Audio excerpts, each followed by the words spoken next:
One of the fastest ways to build your income in property is through rent to rent. It's a strategy that you can learn, implement and start getting results in within just a few months. In this two-part video, I'm going to talk about what it is, why it's so popular and how to implement it. And at the end of the second video, I've also got a great bonus for you. So make sure you watch all the way to the end. Hi, I'm Saj Hussain, also known as the Property Joint Venture Expert and your partner for wealth creation through property. And welcome to episode number 5 of the Saj Hussain Show. This is a strategy that has many different names, sometimes referred to as let to let, rent to let, guaranteed let to multi-let, and even lease option without the option. However, it's more commonly known as a rent to rent strategy. This is a concept that's become much more common in the residential market probably over the last 7 or 8 years. And that's when I first started learning it, started getting some very good results from it. And it's probably about 6 years ago that I was running some training courses on how to implement this particular strategy as well. The principle is really simple. You find a large house that you can rent from the owner of the property, and then with their consent, you re-let the property on a room by room basis. So for example, you take a 4-bedroom house, maybe with 2 reception rooms and 2 bathrooms, and effectively you re-let the rooms on an individual basis. So 4 bedrooms plus 1 reception room, giving you 5 rooms to let, and the 2 bathrooms that they can share. Effectively what you're doing, you're supercharging the rent that you could generate from that particular property. So typically with these kind of properties, you'd expect to generate a rental profit of maybe between £500 and £1,500 a month, with around £1,000 being more common. Most of the ones I've done, I've generated about £1,000 profit on each particular property. So really simple, right? Well, actually there's a little bit more to it than that, and I'm going to focus on some of the key aspects that you need to be aware of in this video. So why is this such a popular strategy? Well, there's one primary reason, and that's really because the amount of money that you can generate, particularly from a property that you don't even own. So if you just think about it for a moment, you know, if you're making about £1,000 a month from one of these properties, for most people, just a handful of these, 3 to 5 of these, is more than enough to replace their current income they may have from their day job and give them financial freedom. So that's the reason it tends to be a very, very popular strategy. However, it's really important to understand how to implement it properly, because I see many people who have become unstuck simply because they're not quite sure of what they're doing. They hear the overall concept but don't really understand the details of how to implement it. At the end of the video, I have a bonus session for you where I will share with you the 5 biggest mistakes that I see people making in this particular strategy and how you can avoid those. So as I said, this is not really a difficult strategy to follow. It just requires focus and some understanding in terms of how to implement it. Now, if you just compare this with, say, purchasing property, if I was going to look to create £4,000 income from 4 rent-to-rent properties, about £1,000 a month from each one, compare that with, say, acquiring properties. If I'm purchasing 4 properties that are going to be HMOs in Birmingham, you know, that might be £250,000, £300,000 here where I'm in Birmingham, and that's £1 million investment to generate the £4,000 income. Now, if I'm comparing that with rent to rent, which properties I don't actually own, I just control, but I still generate £4,000 a month income, you can see why this is such a popular strategy and why so many people want to use this to get started. It's really ideal for those people who haven't got a huge amount of cash and they've got the time available right now to commit to the strategy. The reason it requires a lot of time is because at the beginning there's a lot of time involved in finding these deals, negotiating them, setting up the properties, finding the tenants and starting the management. As you start moving forward, you build some systems and processes in place, but at the beginning it can be quite time intensive. And remember, with this strategy, you are controlling an asset, the property, for a period of time, but at some point you need to hand it back.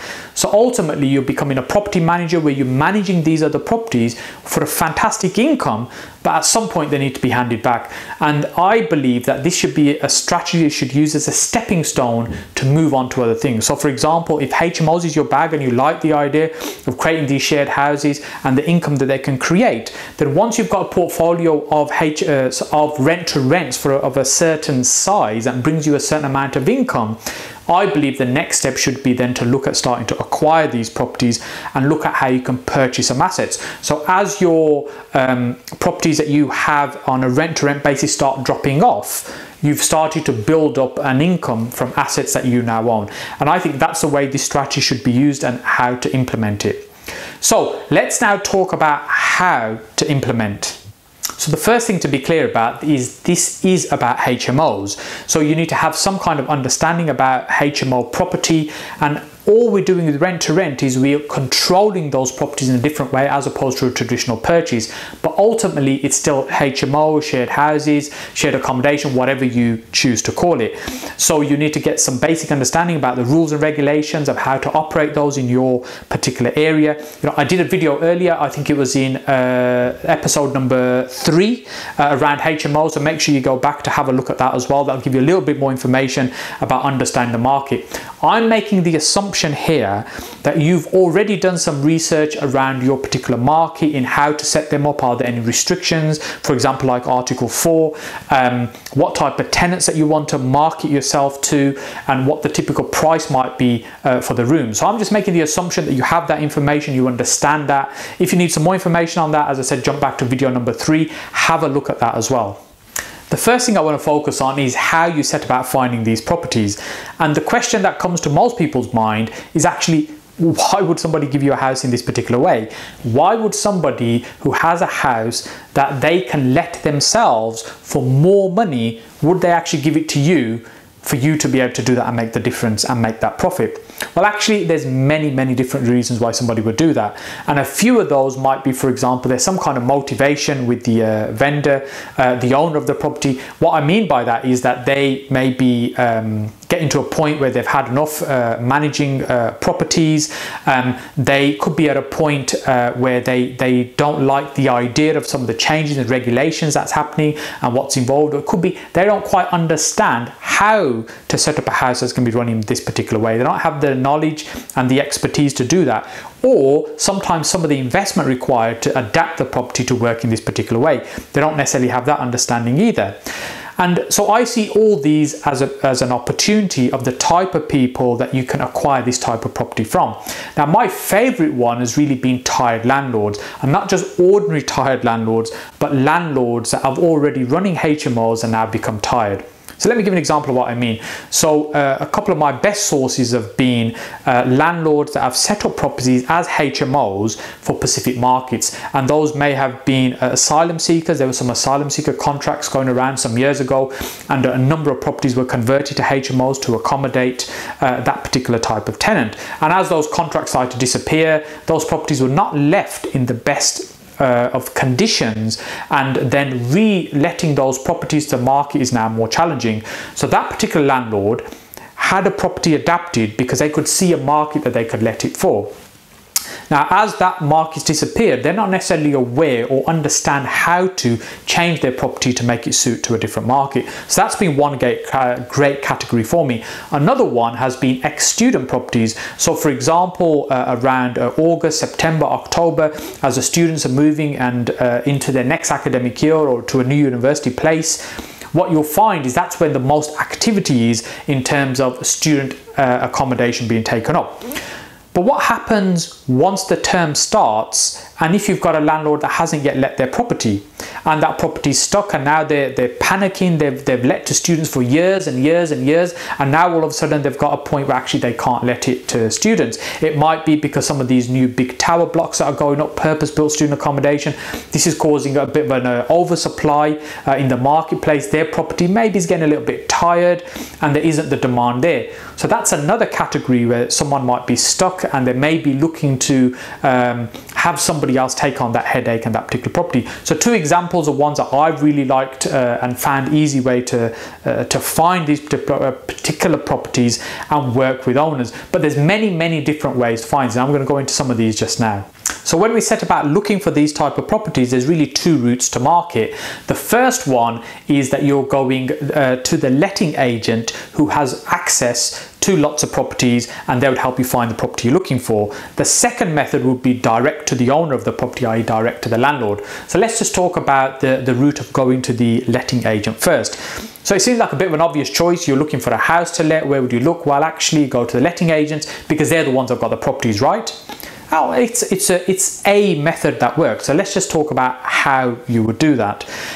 Well, first of all, there'd be two methods within that you could use. The first one would be you find the suitable property online, so like Rightmove and Zoopla. You look through the portals and see what's available there as a 4 or 5 bedroom house that you might be looking for, even a 3 bedroom. Just depends on what type of accommodation that you're looking to set up. So you find the property that you're looking for, and then you call the agent specifically about that property. That could be one way to do it with the letting agent. The other way would be you ring the letting agent directly and ask them about the properties that might be suitable. So let's just look at those two individually.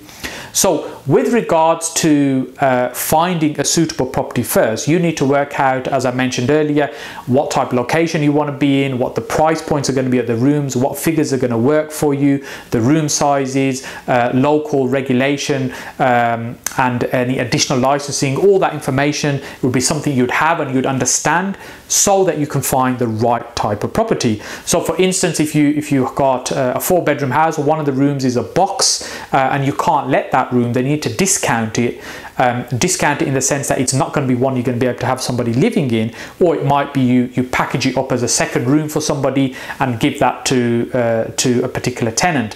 But then you need to build that into your figures in terms of what's going to work. So when you're looking at these properties, quite often a lot of the properties these days also have floor plans. So whether you're on Rightmove, Zoopla, you're looking online, you'll see if the property looks like it's going to suit what you want to do.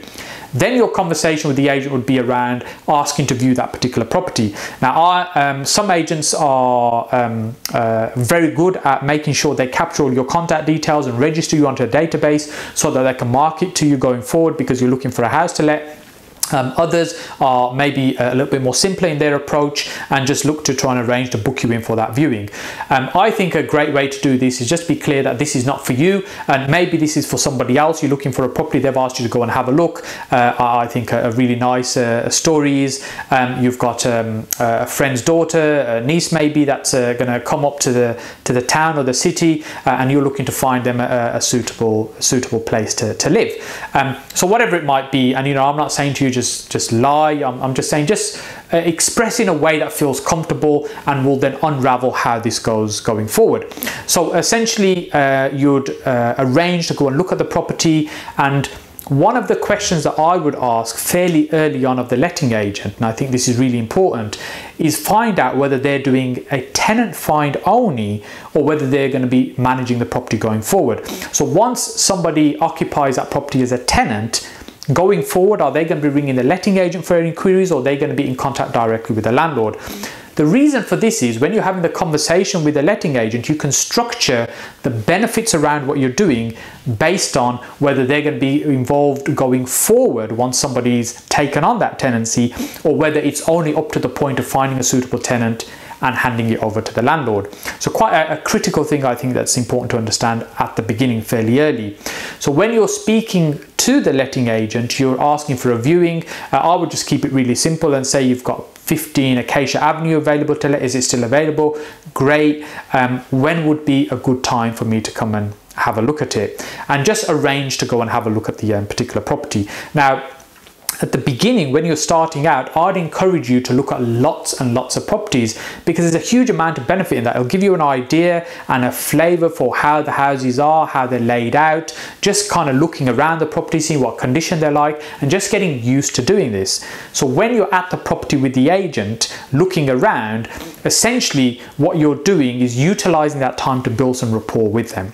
You're building rapport with the agent because as you're going round, I'd walk around very, very slowly at each room, stop, open every cupboard, every drawer. You're just using the time to build up some rapport with that particular agent. Of course, you're also taking a quick assessment of the house. Is it actually going to work for what you want to do?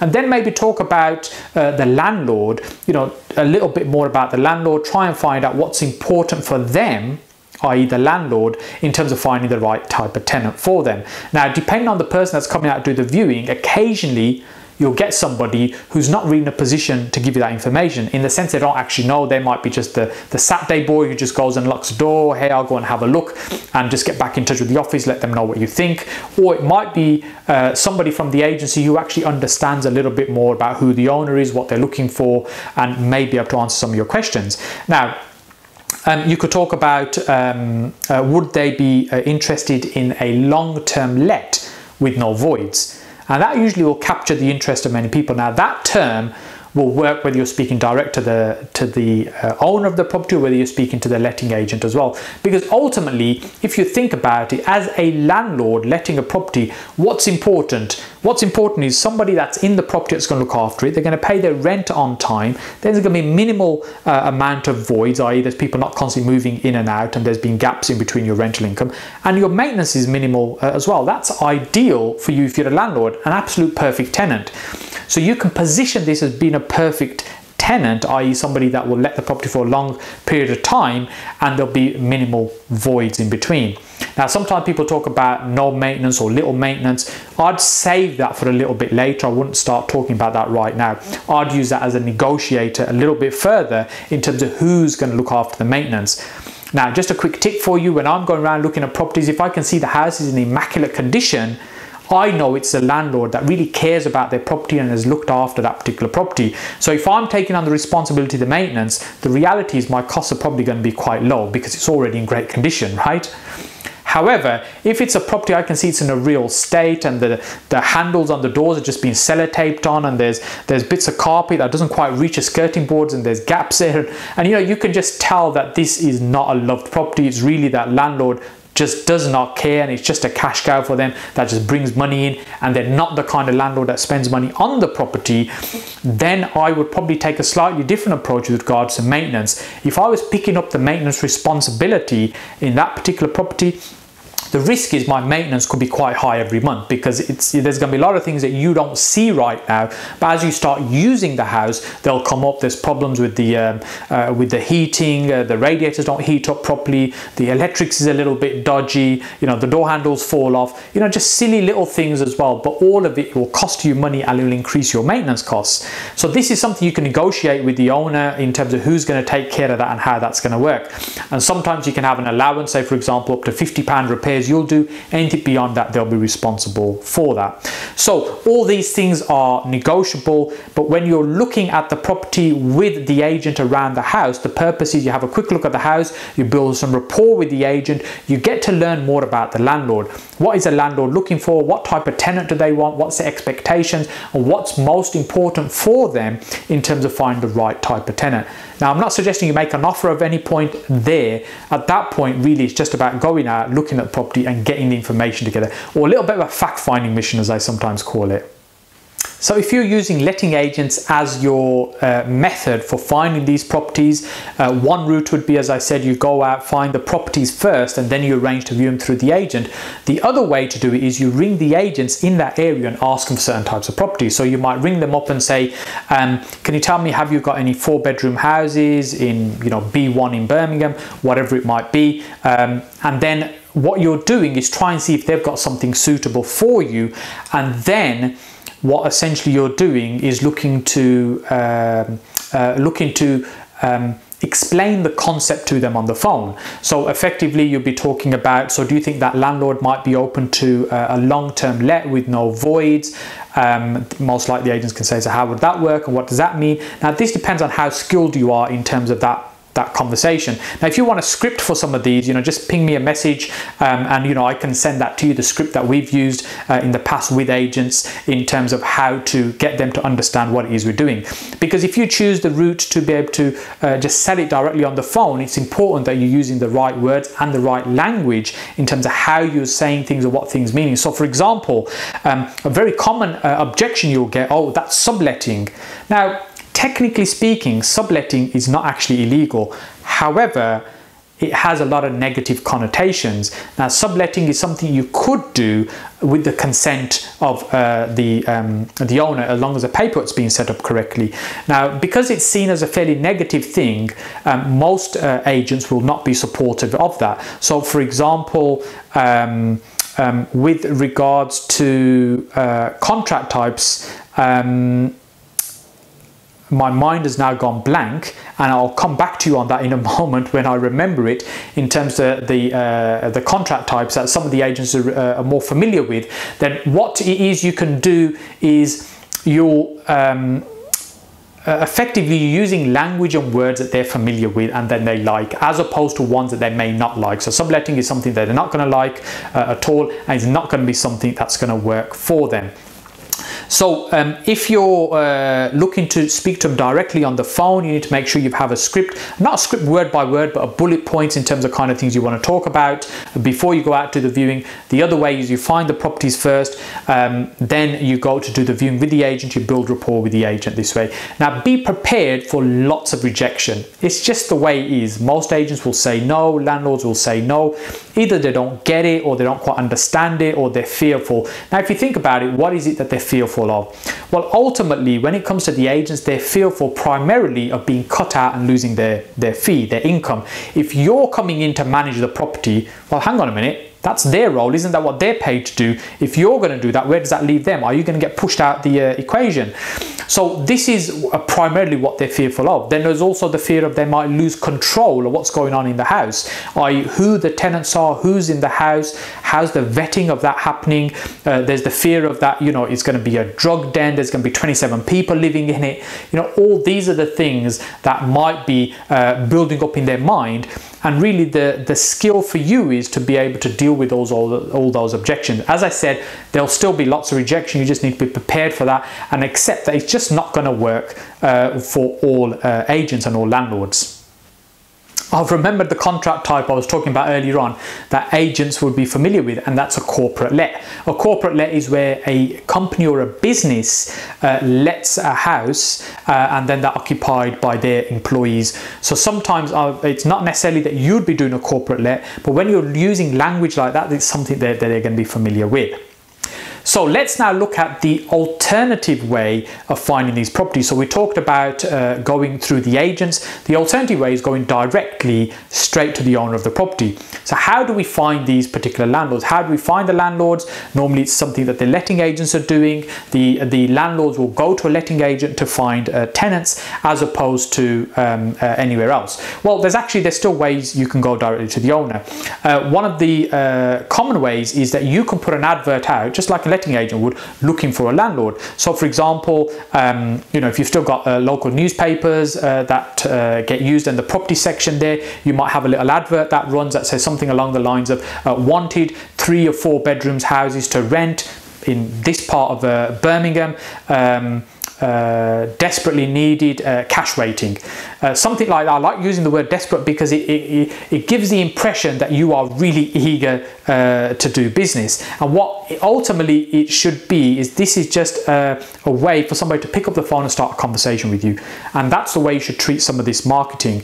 So it's not that you're generally desperate, but you're keen. By expressing it in that way, the person reading it senses that you're keen and they're more likely to pick up the phone and start a conversation with you. So a little advert in the paper like that would be a nice way of pulling people to you to call you. Now the other thing you can also do is look at where somebody else is advertising directly. So some landlords don't like the idea of working with agents for whatever reason, so they might be advertising directly. So for example, on Gumtree you can look at 3-4 bedroom houses being advertised in a particular area and being advertised by the owner. So that's another way you get straight access to the owner. A third way, and probably the most common way of doing this, is to find the list of all the licensed HMOs in the particular area that you're interested in. So as we've talked about before, the councils have a list of all HMOs that they license in a particular area, and that's public information. That means we can all access that.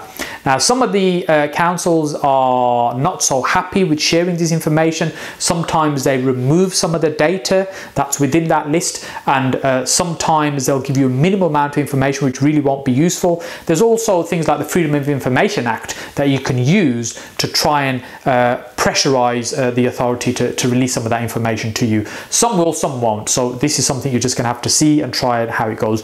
Generally speaking, most councils you'll be able to get the information in one shape, form or another. Now when you've got a list of all the houses, so for example in Birmingham I think it's about 2,500 licensed HMOs. That doesn't mean there's only 2,500 HMOs in Birmingham. It's just there's about 2,500 that are actually licensed. The remaining may be unlicensed ones, unless the rules change, which they might do next year. Right now they would only have that list. So that list is effectively a list that you can then write to the owners of that particular property and say, hey, I'm looking to buy a HMO on this street. I got in touch with you as you own a property on the street. I'd love to speak to you about the property. I may also be interested in letting it for a long period of time. or I might be interested in taking it on a long-term guaranteed rent. So when you're again explaining it like that in a letter, what you're doing is you're trying to appeal to the owner of the property to pick up the phone and start a conversation with you. Now, one thing that I see that people falling over and kind of messing this bit up is that they compile these beautiful letters that go out to the owner that may be 1, 2, 3 pages long, and effectively they're trying to sell the idea of what they're trying to do. They sell the idea of rent to rent in the written form. Now, unless you're an amazing copywriter and you have those skills, I'll probably discourage you from doing that. What I suggest you do, and what I found works really well, is you have a really short message, just as I explained earlier on. Hey, I'm desperately looking to buy a HMO on this street. I'm getting in touch with you to see if you might be interested in selling. I may also be interested in taking it on a long-term guaranteed let if that suits you. Please call me on this number. Really looking forward to speak to you. Something really simple like that. If you want examples of letters that I've used, just send me a message and I'll send you examples of letters that we've used, sending them to the owners to be able to get them to pick up the phone to you. Now, whether you put an advert in the newspaper that the landlord called you on, whether you responded to an advert directly put in the paper or Gumtree by an owner, or whether you've sent a letter to the owner, once you're at the point where your conversation starts with the owner of the property, then really it's really, again, you're looking to build rapport. First of all, you're looking to try and understand what might be important for them and how you can construct that particular deal. This is my preferred method. I go direct to the owner because it means there's no gatekeeper in the way and I can have a conversation directly with the owner. The reason I tend to prefer this over, say, the letting agent route is, first of all, I have to sell the concept and I have to get the letting agent to buy into me in terms of doing this particular strategy. Then they have to take that excitement and motivation and energy and then now explain that to the owner of the property. And sometimes, you know, it's lost in transition, you know, the communication isn't quite the same, and it just means you've got one step away from the owner of the property. So that tends to be my preferred route. No gatekeeper, go straight to the owner. However, the other strategy is still a great way to find properties through the agent, because if you just think about it for a moment, although you'll get lots and lots of rejection, most will say no.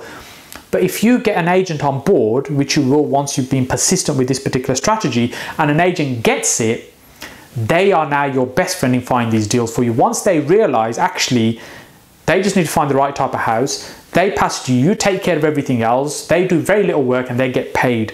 Whether it's a tenant fine fee or whether they're managing the property, they're getting paid every month for doing very little work. Now, when they see the benefit of doing that, it's very easy for them to get the property and just pass it straight to you. And you'll find that once you establish a relationship like that and you've got an agent on board, they'll ring you again and again. So the few that I've managed to get from agents, most of mine were sourced directly from the landlords, but the few I've got from agents is where the agency have understood what I'm doing and they've rung me afterwards time and time again. Hey, I've got this one, what do you think of this? Does this one work? And some of them have and some of them haven't, but the point is my marketing has then stopped and they've continued to contact me with more deals. So now at this stage, as I said, what I would probably not do is negotiate a deal. Really, this is you're on your fact-finding mission. You find out what they want, what's important for them, what would they consider, and you're just looking to try and understand what's important for them. Now, when you at the property, kind of things you want to try and understand is what maintenance are they prepared to do, how much responsibility are they expecting the tenant to have, how flexible they might be on the rent. And when they talk about a long-term rent, so for example, someone says, well, you know, I'd want £700 for it, I wouldn't take a penny less for it. It's okay, so how long would you want to continue receiving that £700 for? Essentially what you're asking them is, you know, is this a long-term thing? Now, most landlords, it is. They're in the business of having property that they can let out. But occasionally there'll be somebody who only wants to do that for a short period of time. So thinking about the terms is really important as well.